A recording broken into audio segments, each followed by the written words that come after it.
Hi Year 10, so basically some of you have asked me to go through this paper here that I actually set you the other day for, in class and to finish off at home. Now, the whole point about this particular homework was to actually realise that the total momentum before a collision is always equal to the total momentum after a collision. It's something in physics we call the conservation of momentum, and it's a really important concept that you're actually going to need to get used to using. So let's get straight into it. So question 1 actually says we have two red balls on a snooker table rolling in the same direction. The mass of a red ball is 0.6 kilograms. So I know that as these are both red balls, I know there's both 0.6 kilograms. So I'm just going to label that on there, like so.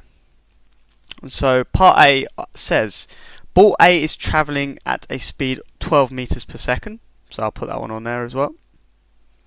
So that's 12 meters per second. And ball B is travelling at a speed of 4 meters per second. So let's put that one on there as well. And it asks you to calculate the momentum of each ball, showing all your calculations. Okay, so we know that momentum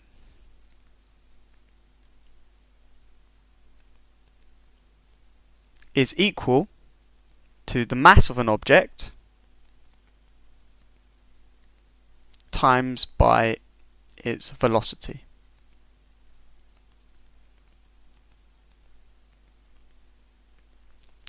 Now in this case we have been given speeds. Alright, now that's fine because obviously velocity applies when it's in a direction, and that will come into it more later when we talk about the explosion situations that we were doing the other day in class. But for now, our velocity is just going to be our speeds, like so. So for ball A,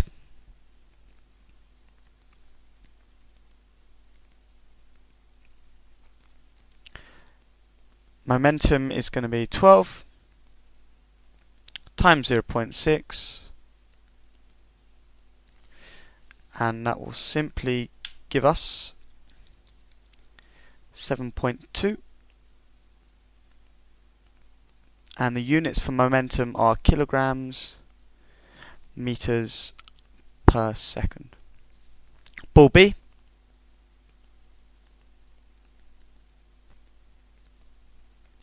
is going to be the same.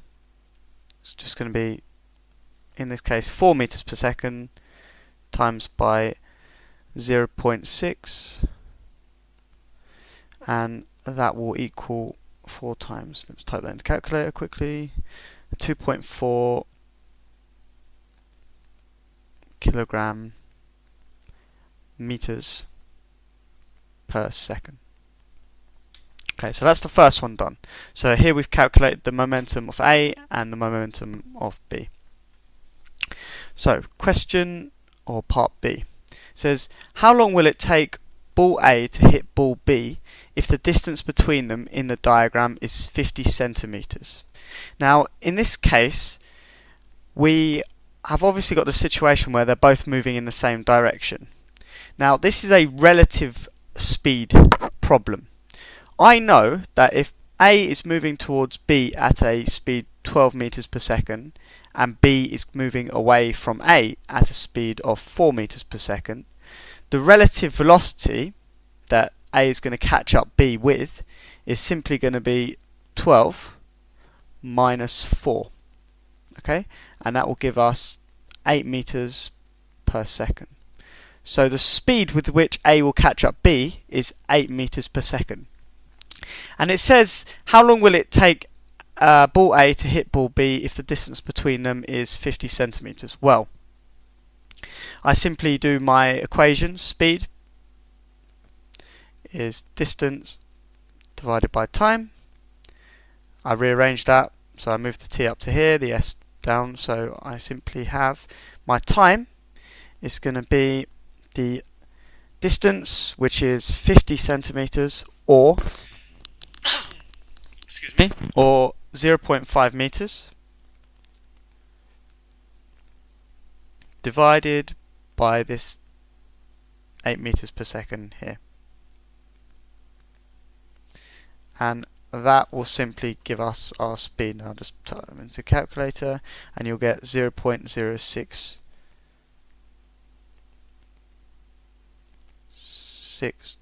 Oh, sorry, not our speed, our time. Apologies. 0.0625 seconds. So let's do part C. It then asks, what is the total momentum of the two balls before A hits ball B? Well, in this case, we know that the momentum of the two individually is 7.2 for ball A and 2.4 for ball B.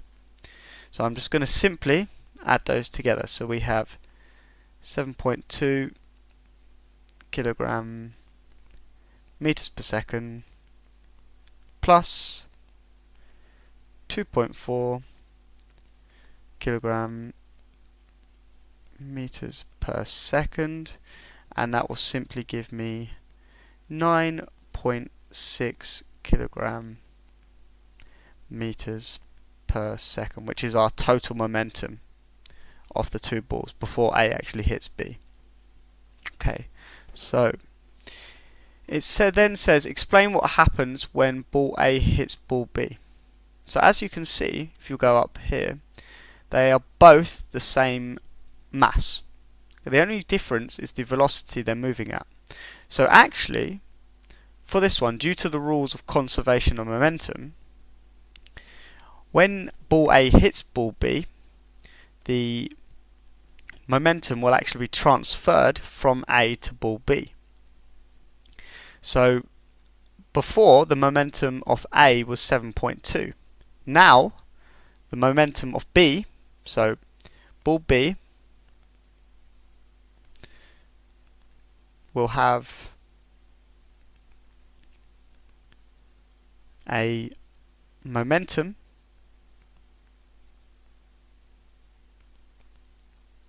of 7.2, and ball A will have a momentum of 2.4 kilogram meters per second. And that's completely because of the conservation of momentum. All the momentum that A had originally will be transferred to B. Well, not all of it, but a significant amount, because it was going at a higher speed. And ball B will actually, ball A will actually lose some momentum because it's obviously transferred that to ball B.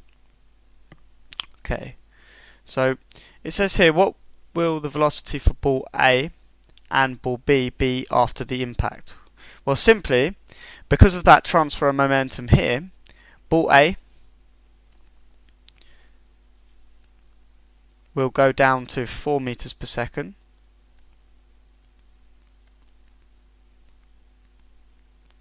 Oh, let's just fix that.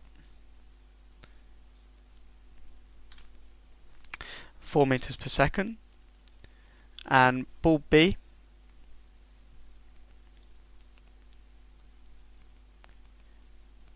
will go up to 12 meters per second. Now you can work these out if you want from these momentums up here, but generally, because we know that the mass of them are the same, then you can do it by inspection, what we call inspection, by actually just working out logically using the ratios that is increased by, like so. Okay, so we go down. So here we have the diagram shows two toy cars of different masses. Car A is travelling towards car B with a momentum 1.2 kilogram meters per second, and car B has a mass 0.3 kilograms and it's at rest. So basically, common situation, car's stationary, maybe at traffic lights, another car comes up to it and smashes into the back of it.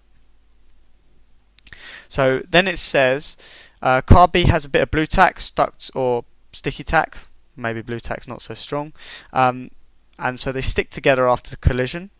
And it says calculate the mass of each car, showing all your calculations. Well, let's have a look what information we have here. So we know momentum of A. Okay, so I'm going to write that on there.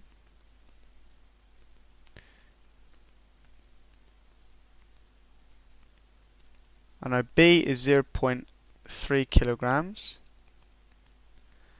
And it says after the impact, the two cars travel together at a speed of 3 meters per second. Okay, now I know that the momentum of B is going to be 0 because it's not moving. So the total momentum before is simply that 1.2 kilogram meters per second. So I know momentum before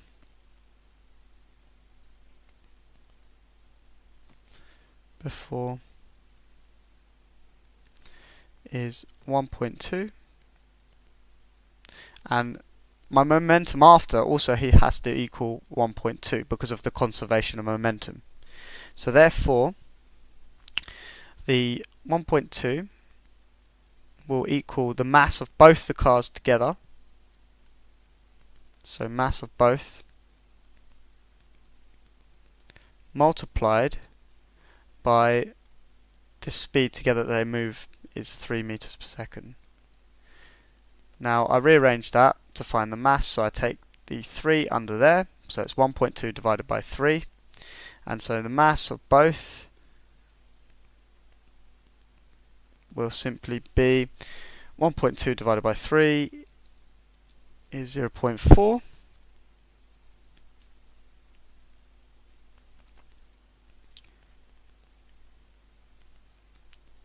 And I already know that B has a mass of 0.3, so therefore A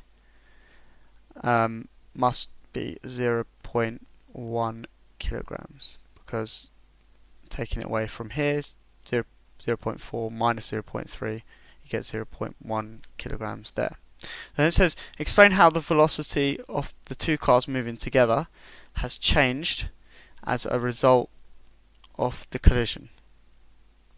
Okay, well, in this situation, what's basically happened is that the car B has obviously been stationary and it's been hit, okay, and it's accelerated. So B's velocity has increased.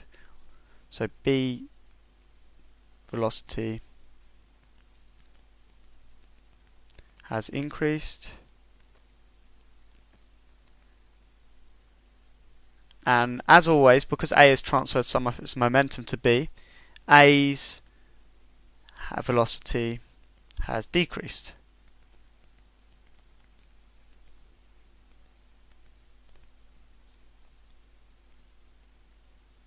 Okay, let's move on.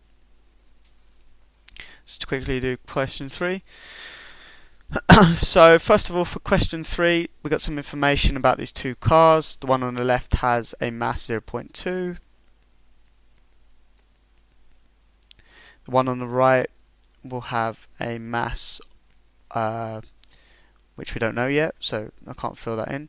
And the left one is going at 5 meters per second. Now we don't know any information about the one on the right yet, but it says here, what is the value of the momentum of the car on the left? Show your calculations. Well, momentum is mass times velocity, so simply 0.2 kilograms times by 5, and that will give you your answer, 0.2 times by 5. And if I do that in my head, I believe that's 1. Let me just check that out. 0.2 times 5, you get 1 kilogram meter per second. It says the momentum of the car on the right is 1.2 times larger than the momentum of the other 1.5 times larger than the momentum of the other car. What is the total momentum before they collide? Well, simply the one on the right is going to be 1.5